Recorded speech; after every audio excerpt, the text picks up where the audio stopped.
nous avons senti en ce temps qu'il y avait une certaine incohérence dans la manière dans laquelle cette situation était gérée. Alors, maintenant, nous avons ce qu'on appelle la brigade d'intervention. Brigade d'intervention qui a été créée en 2013 par le chef d'État et du gouvernement, au mois d'août. Après réception du rapport de la RDC, que la présence de la MONUSCO ici n'aide pas à améliorer la situation dans la région de l'Est de la RDC.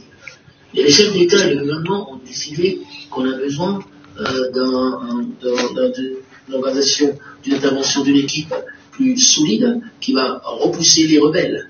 Et on est en train de parler des M23 pendant cette période. Pas d'autres groupes. Je parle de ces M23. Ces M23 qui, encore une fois, reviennent. C'est encore les M23. Première brigade d'intervention qui a été créée, et cette force était composée de l'Afrique du Sud, la Tanzanie et le Malawi. Les soldats de la Tanzanie, Malawi et l'Afrique du Sud, dans ces années antérieures, c'est, je vais dire, 9 ans, il y a 9 ans passés, oui, des moments, étaient dans la partie est de la RDC et faisant partie de la force d'intervention, brigade et force d'intervention. Alors, leur responsabilité, c'était de repousser et neutraliser M23. C'était établi, c'était réalisé. Alors, maintenant, partout, on lit les journaux, les informations, c'est le M23, M23. Le M23 revient, change de forme, change aujourd'hui, c'est M23. Demain, c'est une autre organisation armée, mais c'est M23, c'est le M23. Oui, c'est M23. Nous savons, c'est le M23. Et ils sont connus pendant des années, les M23. Ils sont connus pendant des années, les M23.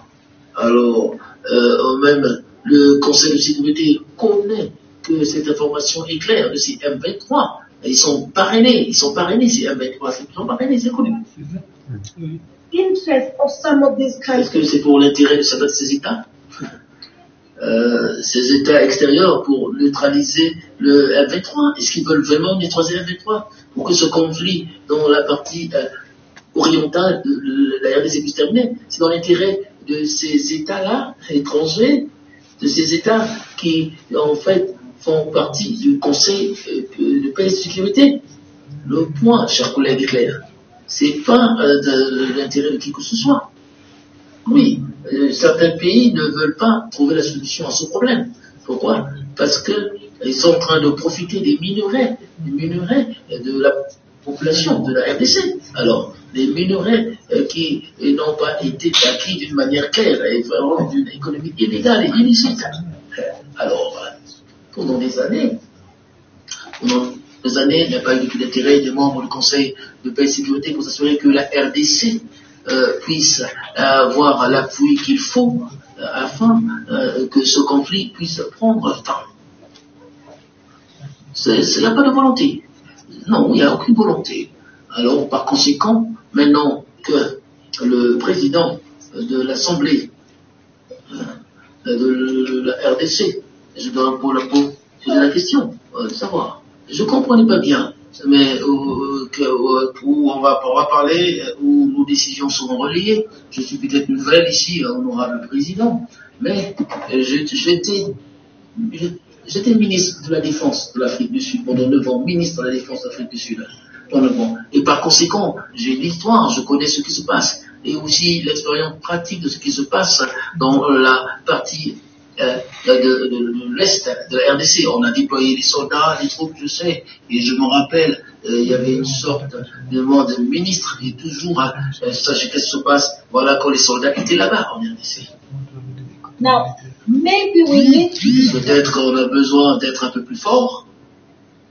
Nos parlements, pendant des années, j'ai jamais écouté dans nos parlements qu'ils sont venus, ils ont parlé, ils ont condamné ce qui se passe là-bas, mais j'ai le sentiment que c'est une question qui, évidemment, dans les mains de l'exécutif, c'est-à-dire du gouvernement, des pays.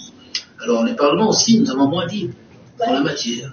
Mon interpellation est sincère, c'est une décision de ce colloque devrait être prise et devrait être communiquée par votre biais secrétaire général auprès des chefs d'État et de gouvernement. Ça serait ici la meilleure décision. Parce que dans l'une des questions qui a été posée,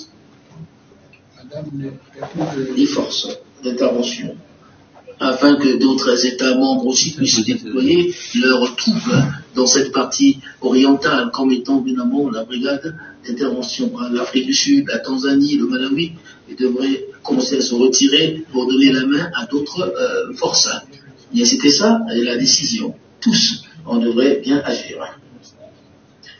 Bon, oui, tous, nous devons à la République, la RDC, ça fait partir de sa membre de la SADC. On ne peut pas permettre que notre État africain puisse agresser un autre État africain. Et quand on est dans la région, nous croyons que nous avons l'obligation de le faire, mais aussi nous ne devons pas aussi mettre les gens dans une posture où il y a cette fatigue. Et parce que, d'une manière constante, il y en a qui sont là au premier plan, qui repoussent les forces. Il faut oublier évidemment une volonté régionale afin qu'il y ait une rotation de ces différentes forces soit effectuée.